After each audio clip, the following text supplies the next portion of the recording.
Biyernes ng umaga. Malakas ang ulan, walang pasok dahil may bagyo. Si Jacob ay mag-isa sa kwarto nakaupo sa kama habang naglalaro ng Roblox sa cellphone. Tahimik ang paligid maliban sa patak ng ulan at ugong ng hangin. Habang nag-scroll sa games, may napansin siyang kakaibang game na wala dati, Silent Obby. Napangisi siya. Ano to, Obby, na bawal maingay? Curious, pinindot niya ang play. Biglang nag-blackout ang screen.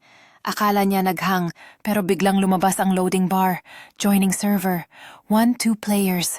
Napakunot-no siya. Uy, solo player dapat to ah. Nagload na ang game. Simple lang ang graphics. Isang mahabang pasilyo kulay abo, may ilaw na mahina lang. May 3 salita sa taas ng screen. Don't make a sound. Kinilabutan siya nang mapansin ang avatar niya. Hindi ito yung pangkaraniwan niyang skin, kundi parang larawan niya mismo. Parehong buhok, damit at muka. Paano nangyari? Yung tahimik siyang naglakad sa pasilyo. May mga obstacles, sirang kahoy, mga butas sa sahig. Madali lang sa simula, pero habang tumatagal may naririnig siyang mahihinang yabag. Hindi galing sa avatar niya. Tumigil siya. Hello, bulong niya kahit alam niyang wala siyang KVC. Biglang nag-vibrate ang phone. Lumabas sa screen ang message, "You broke the rule." Sabay may kumalabog sa dingding ng kwarto niya malakas. Parang may sumisipa mula sa kabila. Napalingon siya pero wala naman siyang kasama sa bahay. Nagtago siya sa kumot nanginginig. Pero naririnig niya ang tunog. Papalapit. Nagpatuloy ang laro kahit hindi niya hinahawakan ang cellphone. Nakita niyang tumatakbo na ang avatar niya sa dulo ng pasilyo, habol ng itim na nilalang na parang usok na may mata.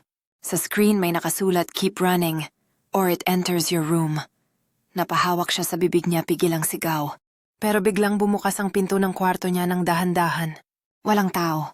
Ulan lang ang maririnig pero malamig na hangin ang pumasok. Tumalon siya para isara ang pinto, pero nahulog ang cellphone sa sahig. Nag-crack ang screen pero gumagana pa rin ang laro. Sa screen lumapit ang nilalang sa avatar niya. Hanggang kumapit ito sa camera ng game. Parang tumitingin diretso sa kanya. May bagong text sa screen now, "It's your turn to be silent." Tumili si Jacob. Biglang may malakas na putok ng kidlat at nawala siya. Naiwan lang ang cellphone sa sahig, bukas pa rin ang Roblox. Sa taas ng screen, players 2-2. Waiting for next play.